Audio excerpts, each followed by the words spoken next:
Governor Gordon sticks to his climate change guns at the Western Governors Association meeting in Jackson. A Wyoming fossil is winging its way to Chicago's famous Field Museum. And a World War II soldier brought home rare photos of Hitler, which are now missing. We'll take a look at these stories and more today from Wyoming's largest news organization. I'm Wendy Kaur for Cowboy State Daily. Despite expressed outrage and a vote of no confidence from the Wyoming Republican Party on Saturday over comments he made about climate change and reducing Wyoming's carbon output, Governor Mark Gordon stuck to his firm decarbonization policy at Monday's Western Governors Association meeting in Jackson. Gordon said there's been some confusion about what decarbonizing the West means, explaining that it's about addressing the issue of carbon dioxide in the atmosphere and understanding how all energy sources have a place.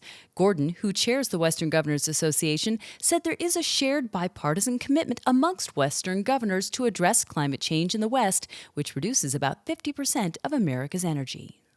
Last week, Wyoming Superintendent of Public Instruction Megan Degenfelder unveiled a statewide policy guidance designed to give local school boards a framework for defining sexually explicit content and for drafting policies to limit it in their libraries and classrooms.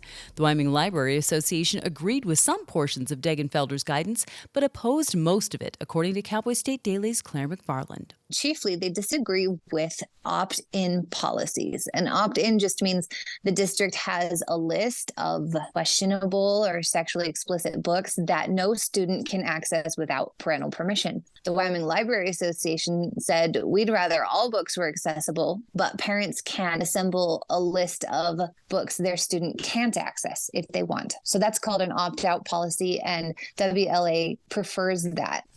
A rare fossil bird found in a prehistoric lake in Wyoming is winging its way to one of the nation's largest natural history museums. In Stone Fossils, a fossil preparation lab and paleotourism business in Kemmerer, announced that a fossil bird discovered during one of its excavations has been donated to the Field Museum of Natural History in Chicago. Cowboy State Daily's Andrew Rossi said the fossil is a rare find. Scientists from the Field Museum looked at it and they didn't give it a name because it might not have a name. It might be the first instance of this particular kind of bird ever found in the Green River Formation, which is one of the most dug and studied fossil formations in the world. The spectacular specimen, which includes fossilized feathers, will be forever available at the museum for research and display. I'll be back with more news right after this. No one should go hungry on Thanksgiving, and yet hundreds of men, women, and children from our community are homeless and hurting this holiday season. Yet you can provide hope. Just $2.58 provides a hot meal and life-changing services at the Wyoming Rescue Mission, like safe, welcoming shelter, support, and long-term recovery to help them get back on their feet. Learn more and give online at wyomission.org. That's wyomission.org. 2 months after his then-girlfriend was sentenced for killing his daughter, a Cody man was acquitted Friday by a jury. 33-year-old Moshe Williams was found not guilty of killing his 2-year-old daughter, who died of severe injuries in 2021. His former girlfriend, Carolyn Awney, was convicted of first-degree murder in April and sentenced to life in prison.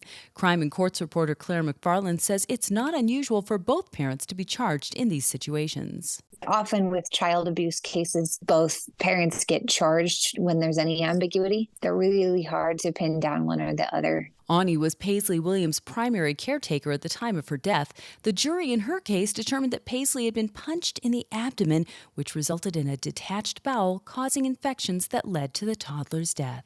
And it's a historical mystery, and a Wyoming soldier is right in the middle of it. In early May of 1945, when U.S. soldiers liberated Hitler's mountaintop stronghold in the Bavarian Alps, a paratrooper from Casper walked away with some of the most sought-after war memorabilia in history: 2 photo albums embossed with the Nazi swastika and the initials AH on the cover of one, reportedly filled with personal photographs of Hitler and other Nazi leaders. Cowboy State Daily's John Thompson reports that Alton Moore of Casper, a member of the famous Band of Brothers, had possession of the albums until his death, and since then the whereabouts of these historic treasures is unknown. Those albums, because they're still missing today too, are some of the most sought after World War II memorabilia out there. And that's today's news. Get your free digital subscription to Wyoming's only statewide newspaper by hitting the subscribe button on CowboyStateDaily.com. I'm Wendy Kaur for Cowboy State Daily.